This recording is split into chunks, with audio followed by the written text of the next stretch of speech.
Ed DiOrio here for the Westmoreland Sports Network at Wild Things Park for the Cap Classic for Atlantic Coast Baseball. We just had the game, and the Armstrong Grizzlies are the victors here for the Cap Classic, and I'm here with Steve O'Donnell.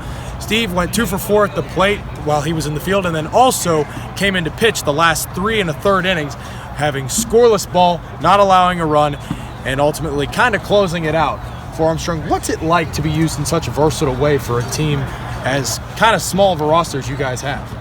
We don't have that many guys, so our arms are limited. I know whenever I come in, my job is to throw strikes and help get outs for the team. Because I know I have a solid team behind me that's going to make plays. As long as I get it over the plate, they're going to make the plays to get the outs for me. Now, a few weeks ago, you guys also won the second Open for Atlantic Coast Baseball here on WSN, and you also played multiple positions in that game.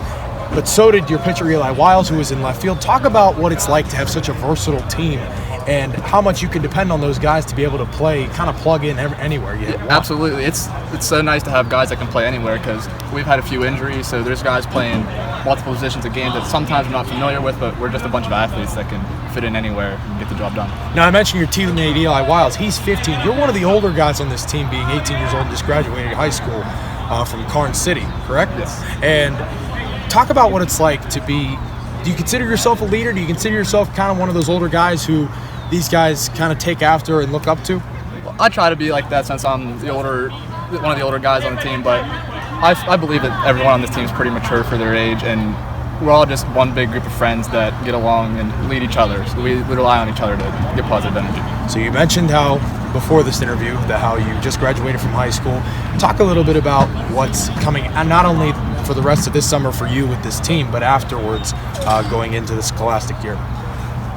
So we're going to have more tournaments with the Grizzlies, and then I'm going to be attending St. Francis for accounting. Not going to be playing any sports either. Oh, okay. Well, heck of a performance here nonetheless. Here for the Cap Classic on the Westmoreland Sports Network. Steve, thank you for joining me. This is Eddie DiOrio signing off for the Westmoreland Sports Network.